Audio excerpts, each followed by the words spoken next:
जय अचलेश्वर महादेव की जय। आज हम आपको बताएंगे कि 12 लग्नों में प्रथम भाव में लगन में कौन सा ग्रह हमें अशुभ फल देता है। आज इस बात को समझेंगे। भक्त ने पूछा था कि ये बताइए कि लगन में जो ग्रह बैठ जाता है शत्रु वाला, तो वह हमें क्या फल देता है, शुभ होता है कि शुभ होता है। तो मैं आज शुभ और अशुभ के बारे में बताऊंगा। तो आज मैं आपको जो लग्न के अंदर ग्रह बैठ जाता है उसका शत्रु होता है, उसका अशुभ फल देता है, वो मैं आपको बताता हूं कौन सा ग्रह शुभ होता है। जैसे मेष लगन की कुंडली से हम लेते हैं सबसे पहले, क्योंकि 12 राशि होती हैं और 12 राशि के अलावा 12 भाव होते हैं कुंडली के अंदर। और जो लगन है उस लगन का जो शत्रु यदि लगन में ही बैठ जाए, लग्नेश का शत्रु लगन में बैठ जाए तो वह अशुभ फल देता है। अब लगन का जो लग्नेश का जो ग्रह इसके अंदर आ जाए अशुभ वाला, वो किस प्रकार होता है वो हम आपको बताते हैं कि लगन का कौन सा शत्रु होता है। जैसे आपकी मेष लगन की कुंडली है, यदि आपकी कुंडली में प्रथम भाव में 1 लिखा है, 1 नंबर लिखा है, तो आपका शनि सबसे ज्यादा खराब माना जाएगा। उसी के अंदर शनि बैठा है तो शनि आपका उस कुंडली में सबसे ज्यादा खराब माना जाएगा। अथवा शनि कहीं भी बैठा हो तो भी खराब माना जाएगा, यह अशुभ ग्रह माना जाएगा।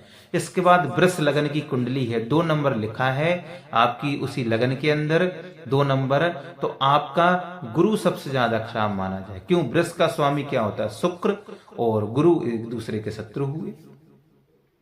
अब तीसरा नंबर आता है, 3 नंबर यदि आपकी कुंडली में लिखा हुआ है, प्रथम भाव में लगन में लिखा हुआ है, तो यह मिथुन लगन की कुंडली होती है।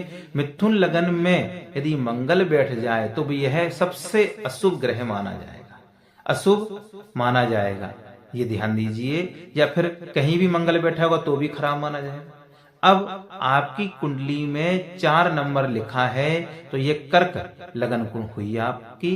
तो कर्क लगन का स्वामी होता है चंद्रमा, और इस लगन में बैठ जाए शनि, तो निश्चित रूप से ये आपको अशुभ फल देगा। अब सिंह की बात करते हैं, 5 नंबर यदि आपकी कुंडली में प्रथम भाव में 5 नंबर लिखा है, 5 नंबर का मतलब होता है सिंह राशि, और सिंह राशि का स्वामी होता है सूर्य, और सूर्य का स्वामी जो है सिंह राशि का स्वामी सूर्य है, और इस लगन के अंदर शनि आकर के बैठ जाए तो निश्चित रूप से आपको अशुभ फल मिलेगा, ये ध्यान दीजिए आप। इसके बाद कन्या लगन आती है। कन्या अर्थात 6 नंबर, 6 नंबर आपकी कुंडली में लगन भाव में लिखा हुआ है, तो कन्या के स्थान पर कन्या जो 6 नंबर लिखा हुआ उसमें मंगल आकर के बैठ जाए तो ये अशुभ फल आपको देगा। इसके बाद बात करते हैं कन्या के बाद तुला लगन की। यदि प्रथम भाव में ही तुला 7 नंबर लिखा हुआ है तो तुला लगन मानी जाती। तुला लगन का स्वामी होता है शुक्र, यदि इसके अंदर मंगल आकर के बैठ जाए तो निश्चित रूप से आपको परेशानी होगी, अशुभ फल ही प्राप्त होगा।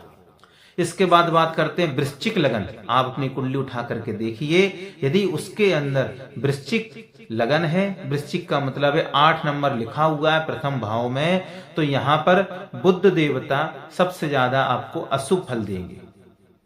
अब वृश्चिक लगन के बाद बात करते हैं धनु लगन की।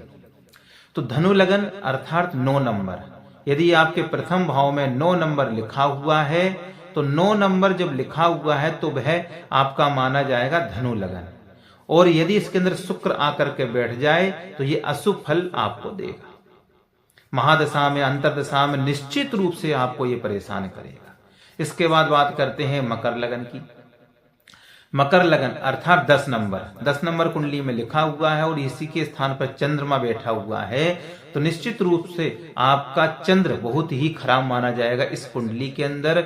यह महादशा, अंतरदशा, प्रत्यंतर दशा, सूक्ष्म दशा, प्राण दशा, इसके अंदर आपको परेशान अवश्य करेगा, शुभ फल देगा आपको ये। अब बात करते हैं कुंभ लगन की।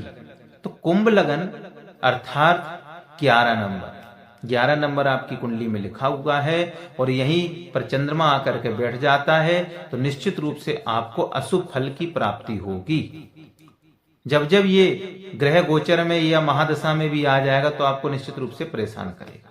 इसके बाद करते हैं मीन लगन के बारे में। तो मीन लगन 12 नंबर यदि आपकी लगन भाव में लिखा हुआ है तो वहां पर बुध आकर के बैठ जाए तो निश्चित रूप से आपको परेशानियों का सामना करना पड़ सकता है।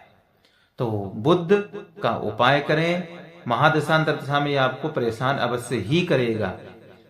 तो जो लगन का जो आपके शत्रु थे, जो अशुभ ग्रह थे, इनका आप उपाय करेंगे तो निश्चित रूप से आपको फल की प्राप्ति होगी। देखिए, यदि हमारी कुंडली में योग कारक ग्रह है तो हमें उसका नग पहनना चाहिए, रत्न पहनना चाहिए। यदि हमारी कुंडली में योग कारक ग्रह नहीं है, मारक ग्रह है या प्रबल मारक ग्रह है, उसका हमें कभी भी रत्न नहीं पहनना चाहिए। यदि आपने उनका रत्न पहन लिया तो आपकी उल्टी गिनती आज से ही चालू हो जाएगी।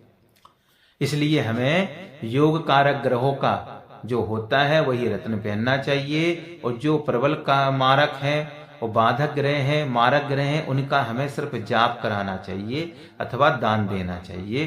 तो निश्चित रूप से आपको उस ग्रह की पॉजिटिवता और शुभ फल की प्राप्ति होगी। मित्रों, तो मुझे लगता है कि आपको ये बहुत वीडियो अच्छा लगा होगा, तो इसे आप ज्यादा से ज्यादा इसका लाभ उठाएं। जय श्री कृष्णा, जय श्री राधे।